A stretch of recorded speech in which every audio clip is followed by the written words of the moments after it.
billions of dollars suddenly didn't exist on the balance sheet.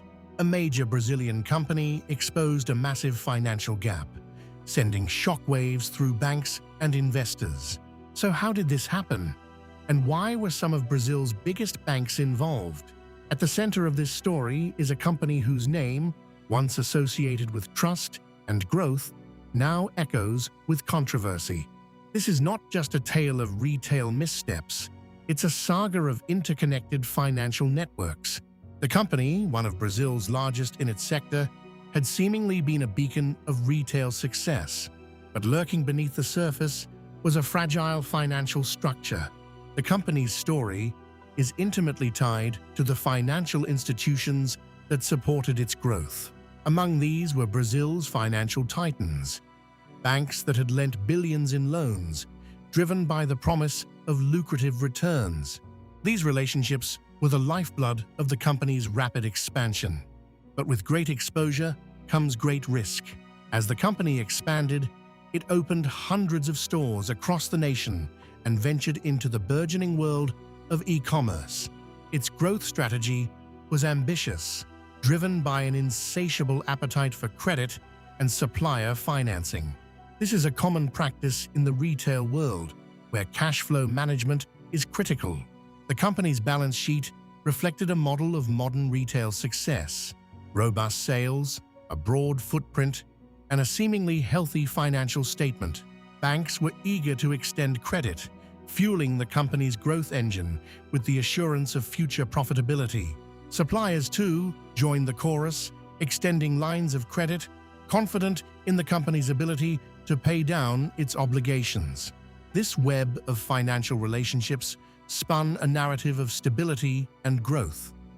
On the surface, everything seemed in perfect harmony.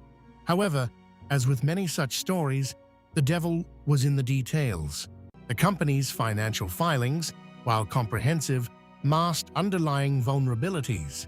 The very mechanisms that propelled its growth, credit and supplier financing, were also its Achilles heel. The reliance on these instruments created an opaque financial picture, one that began to unravel with startling speed. In early 2023, the company disclosed what it termed accounting inconsistencies. This innocuous phrase masked a far more troubling reality. According to official statements, billions in obligations had not been properly reflected in the financial reports. The revelation sent ripples through the financial community, raising questions about the company's true financial health. Reports suggested that certain supplier financing arrangements may not have been fully recorded as debt. This omission, whether by oversight or design, meant the company's balance sheet portrayed a rosier picture than reality warranted. For banks and investors, this revelation was the first crack in a carefully constructed facade. Confidence, once robust, began to waver. Investors, who had placed their trust in the company's reported financial health, found themselves questioning the validity of their assumptions. Banks, too, faced a reckoning. The exposure, once seen as a strategic investment, now appeared as a potential liability. The situation escalated with alarming rapidity. Reports emerged that the company had filed for bankruptcy protection. Its stock, once a darling of the market, plummeted in value. For the banks involved, the implications were severe. They began assessing their exposure, grappling with potential losses that could run into billions. Regulators and authorities launched investigations, seeking to understand the full extent of the issue. The scale of the crisis made it one of the largest corporate financial scandals in Brazil in recent memory. The fallout was not just financial, it was reputational.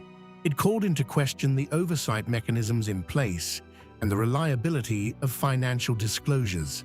As the investigations continue, the company finds itself in the throes of restructuring. Creditors, eager to recover their investments, work tirelessly to salvage what they can. Financial authorities, too, are deep in their review, examining the accounting practices that led to this debacle. The lessons from this story are clear, yet profound. It underscores the interconnectedness of modern financial systems. When a large borrower falters, the ripple effects are far-reaching. Banks feel the strain, investors face losses, and markets react with volatility. But this is not the end of the story. The full ramifications are yet to unfold. As investigations proceed and restructuring efforts take shape, the question remains: how could such a significant oversight occur, and what systemic vulnerabilities does it reveal? In the coming segments, we will delve deeper into the specifics of the accounting practices under scrutiny, the role of regulatory oversight, and the broader implications for the global financial system. Stay tuned as we unravel the intricacies of this financial scandal and explore the lessons it holds for businesses and financial institutions alike. The unraveling of this financial scandal has not only exposed weaknesses within a single corporation, but has also highlighted systemic issues within Brazil's banking and regulatory frameworks.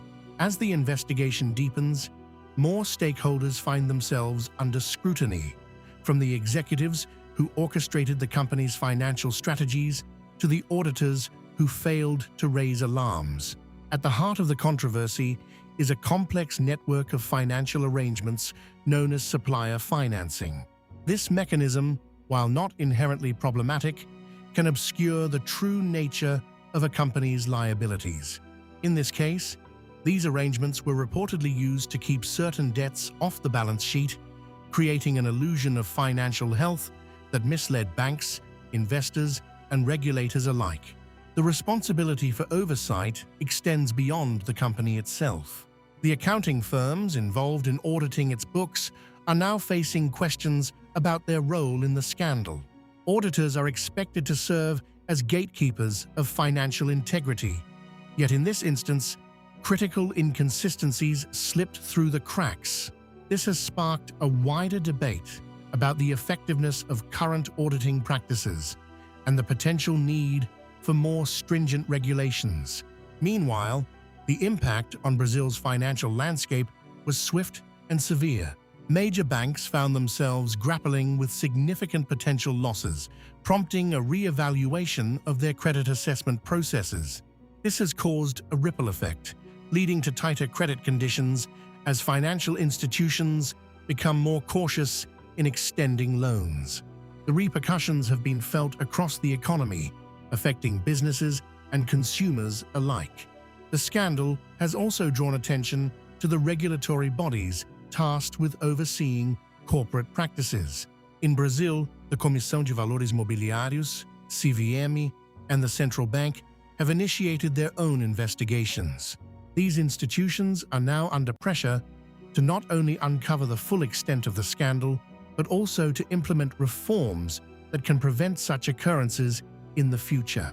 As these investigations unfold, the spotlight has turned to the key figures involved. The company's senior executives, once celebrated for their aggressive growth strategies, are now facing intense scrutiny. Allegations have emerged suggesting that some executives may have been aware of the accounting practices that led to the scandal. Whether these actions were a result of deliberate manipulation or gross negligence remains a central question. The financial community is closely watching these developments, as they could have broader implications for corporate governance standards in Brazil. The scandal has underscored the need for greater transparency and accountability at the highest levels of corporate management. It has also emphasized the importance of robust internal controls to detect and prevent financial misreporting. This case has also brought to light the role of whistleblowers in uncovering corporate fraud. Reports suggest that internal whistleblowers were instrumental in bringing the accounting inconsistencies to light. Their courage in stepping forward, despite potential personal and professional repercussions, has been pivotal. This highlights the critical need for protections that encourage individuals to report unethical practices. While the saga continues to unfold, the financial and legal implications are still being assessed.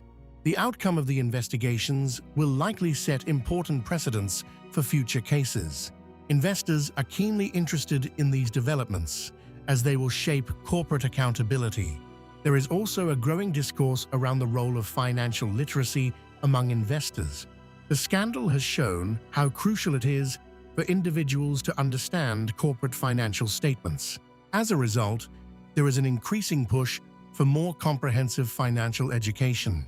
As the story progresses, the broader implications for the global financial system are becoming clearer. The interconnectedness of international markets means a scandal of this magnitude affects investor confidence. The lessons learned here may inform regulatory reforms not just in Brazil, but globally. The narrative is far from complete. As new details emerge, the financial world is bracing for further revelations. What remains to be seen is how this scandal will reshape the corporate landscape in Brazil and beyond. The story continues to evolve, adding layers to a complex tapestry of corporate intrigue.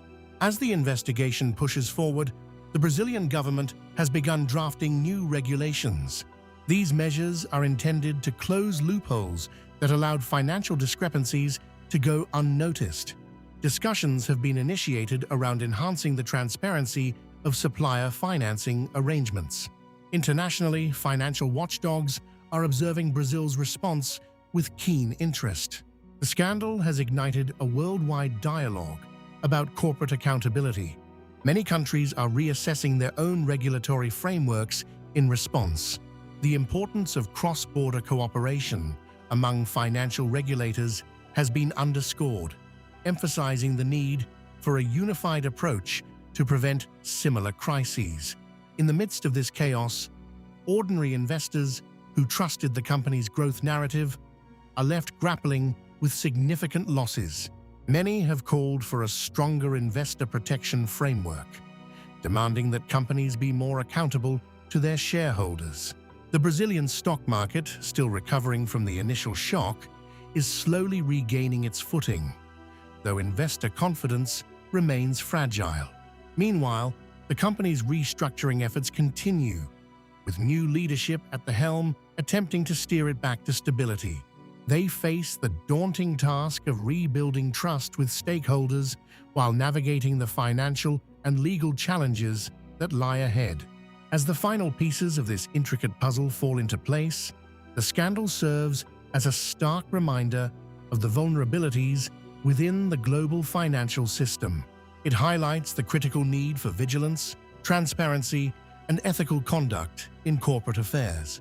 In the end, while the fallout from Brazil's $4 billion scandal lingers, the lessons learned are poised to leave a lasting impact on the future of financial oversight.